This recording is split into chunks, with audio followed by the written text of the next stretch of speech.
السلام عليكم خواتاتي كيف عاملين؟ لاباس عليكم بخير؟ كنتمنى يا ربي تكونوا في احسن واحسن الاحوال وانتم كتشاهدوا هذا الفيديو. كنشكركم بزاف بزاف على التتبع ديالكم، على الكومنتات ديالكم الغزالين، صراحه تيفرحوني بزاف. واللي اول مره كيشوف القناه ديالي كنتمنى انكم تشاركوا وتفعلوا زر الجرس باش يبقى يوصلكم كل جديد. المهم اصدقائي، كيف ما عودتكم وعدتكم اني كل مره كنبقى نجيب لكم احداث حصريه على مسلسلاتكم المغربيه. اليوم اصدقائي غادي نحكي لكم بعض الاحداث اللي غادي يكونوا في الحلقات المقبله من مسلسلكم الشيق رحله العمر، في الحلقه 17 و 18 وكذلك في الحلقات المقبله. سالت لنا اصدقائي الحلقه فاش فعلا مصطفى اللي هو الزوج ديال صباح يعني بغى تعاود ليه الحقيقه على امل انه يتفهمها، ولكن هو ما تفهمش هذا الشيء هذا. وقال لها باللي الا عاود مشيتي شفتي جبران اعتبري راسك مطلقه. فهنا خرجت صباح وخلاتو.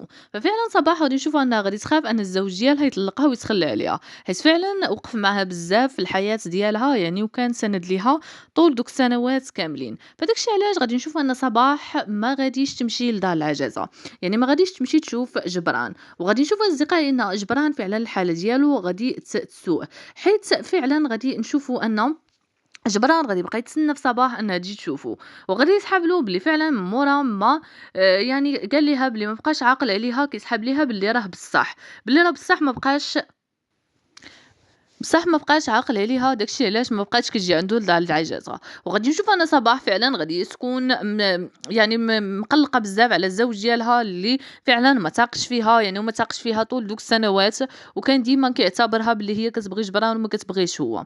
فعلا صباح يعني كانت كتبغي جبران وما كتبغيش هو، ولكن عمرها ما تلاقات معاه، وداكشي كامل اللي كانت كتقول له حقيقي، وبلا عمرها ما دار شي حاجه من مورا ظهرو. داكشي علاش ما غاديش تبغي انها تمشي تشوف جبران مرة أخرى، ولكن غادي تبقى مقلقة على الزوج ديالها كيف قلت لكم، وما غاديش تبقى تهدر معاه.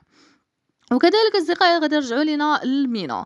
مينا اللي غادي نشوفوا أن فعلا بعد ما هدرات مع صلاح وفهمات منه أن الأخ ديالو ممكن أنه يساعده، وكذلك يعني قالت له شنو كيبغي الأب ديالك. فهنايا قال لها باللي ما عارفش ولكن يقدر أنه يعجبو المسرح. فهنايا مينا غادي تهضر مع بشرى وغادي تقول لها باللي غادي يبداو ينظموا أنشطة النزلاء تما باش ما يبقاوش يحسوا بالوحدة والاكتئاب. وكذلك غادي نشوفوا أنها غادي تقول هادشي هذا لحسن اللي خدام معاهم، ولكن أصدقائي حسن غادي يقول لها بلي داكشي كامل غير تخربيق. غادي يقول لها شنو قلت لك، هي بدات كتكحل شويه بشويه وبدات كدير في بلاصتها، يعني غادي تبدا دير هادشي هذا شويه بشويه، غادي تبدا تكحز البلاصه ديال المديره وغادي تولي هي المديره علينا. ولكن بشرى ما غاديش تسمع الهضره ديالو، غادي تقول له البنت باغا غير تساعد النزلاء وما عندها حتى شي يعني منفعه في داكشي كامل اللي كدير. وغادي نشوفوا انها غادي تبدا تدير لهم مسرح وغادي تقول لهم شكون اللي غادي يبغي انه يشارك في المسرح. وفعلا في الاول يعني غادي يلقاو صعوبه كبيره باش انهم يقنعوا النزلاء تما، ولكن من بعد غادي نشوف ان الطيب غادي يوافق. طيب علاش غادي يوافق؟ لحقاش غادي يشوف ان امينه غادي توافق. امينه غادي توافق باش انها دير الخاطر الحفيده ديالها. وغادي نشوفوا ان كذلك طيب غادي يوافق والبتول، وكذلك اصدقائي رشيد حتى هو غادي يوافق، وجبران حتى هو غادي يوافق. وهنايا غادي يبداو يديروا لهم انشطه. وغادي نشوفوا كذلك ان مينا غادي تبدا راد البال بزاف مع كريمه، وغادي تبدا تخرجها وغادي تبدا تدور معاها، وغادي نشوفوا انها غتبدا تضحك معاها. وهنا غادي نشوفوا ان فعلا كريمه غادي تولي عزيزه عليها بزاف مينا. شويه بشويه غادي تولي العلاقه بيناتهم يعني قويه، وغادي نشوفوا انها غادي تولي تضحك معاها وغادا تخرجها من ديك الحاله ديال الاكتئاب.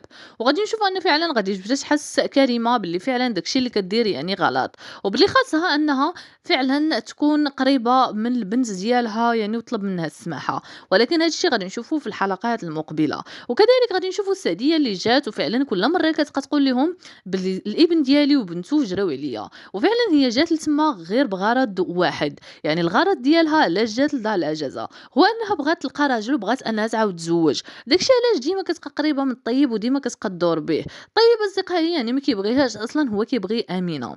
وغادي نشوفوا ان السعديه ملي غادي تعرف ان الطيب كيبغي امينه وما كيبغيهاش هي، غادي نشوفوا انها ما غاديش تبقى تحمل امينه.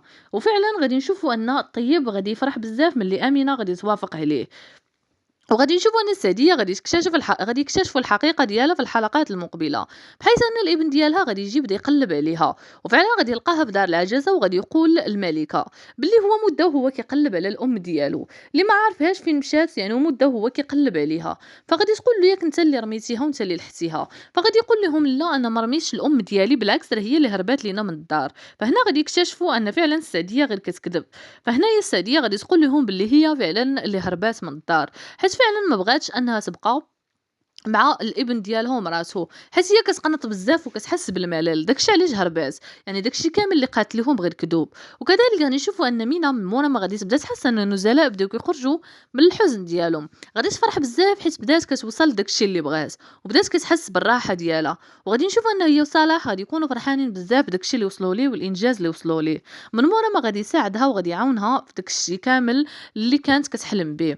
وغادي نشوفوا أنهم غادي يخرجوا بزوج بهم باش أنهم يتغداو، وغادي نشوفوا أن في نفس الوقت ياسر غادي يكون خارج مع سارة اللي فعلا غادي يقول لها يعني باش أنها تهدر مع مينا، وغادي نشوفوا أنه غادي يعيط لها باش أنهم يعاودوا يتلاقاو تاني، وغادي باش أنه يعرف شنو هو الرد ديال مينا. فهنايا ملي غادي يكونوا خارجين هو وسارة المطعم غادي يشوف أن فعلا مينا وكذلك صلاح غادي يكونوا جالسين في نفس المطعم، وفعلا غادي يتصدموا بجوج بهم اللي غادي يشوفوا ان مينا جالسه مع صلاح. فهنايا غادي تقول لهم باللي هذا زميل ديالها وخدام معها في دار العجازه، وغادي تقول لي ياسر شنو كدير مع ساره. فهنايا غادي يقول لها باللي غير كان خارج معها يعني باش يبقى يسولها عليها، وفعلا هي ما غادي دير في بالها والو، ولكن ياسر غادي يبقى فيه الحال بزاف وغادي يقول لها شكون هو هذا اللي كتلاقاي معاه، وفعلا غادي يبقى فيه الحال بزاف. وفي نفس الوقت غادي نشوفوا صباح اللي لا الزوج ديالها غادي يحس بلي دار غلط كبير بزاف، وهاد المره هذه هو اللي غادي يقول لها باش انه غادي يمشي معاها لدار العجازه، وغادي نشوف انه فعلا غادي يمشي معاها باش يشوف جبران، باش يشوفوا جبران بجوج بهم، حيت قال لها بلي الا بقات تبات برا الدار فهي مطلقه، الا مشات يعني عند جبران، فداكشي علاش هو اللي غادي يمشي معاها لعند جبران. وغادي نشوف ان جبران فاش غادي يشوف الزوج ديال صباح ما غاديش يتحكم في راسو، وغادي يدخل في واحد الحاله هستيريه، وغادي يبقى يغوت وغادي يبقى يقول لهم بلي صباح ديالي انا، وبلي هو ما خاصوش يديها مني حيت انا اللي كنبغيها وانا اللي غادي نتزوج بها.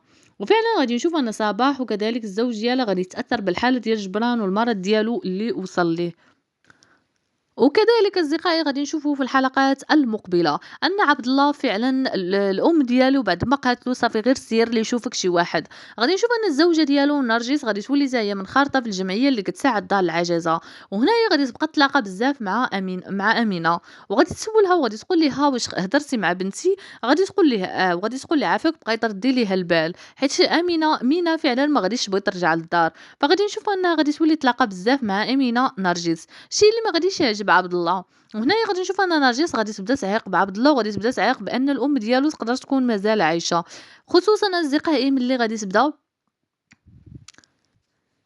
تشوف اصدقاء ان السميه ديال امينه فعلا بحال السميه ديال الام ديال الزوج ديالها اللي هو عبد الله، يعني غادي تبدا تقلب في هذا الشيء هذا وعبد الله غادي يعرف. وهنا غادي نشوفوا ان الام ديالو فاش غادي تجي دير كونترول في السبيطار، يعني فاش غادي تجي دير كونترول ديالها على العمليه اللي دارت، غادي تكون معاها بشرى. هاد المره الابن ديالها غادي يدور فيها وغادي يقول لها بقاي بعيده على البنت ديالي وعلى الزوجه ديالي، قلتها لك شحال من مره. وفعلا امينه غادي تصدم بزاف من التصرف ديال الابن ديالها. المهم اصدقائي هادو معظم الاحداث اللي غادي نشوفهم في الحلقات المقبله من مسلسلكم الشيق رحله العمر. بهذا غادي نكون وصلت لنهايه لا فيديو، كنشكركم بزاف بزاف على التتبع ديالكم وعلى الكومنتات ديالكم الغزالين، وتبارك الله عليكم، ونتلاقاو ان شاء الله في فيديو قادم وكذلك اصدقائي احداث جديده.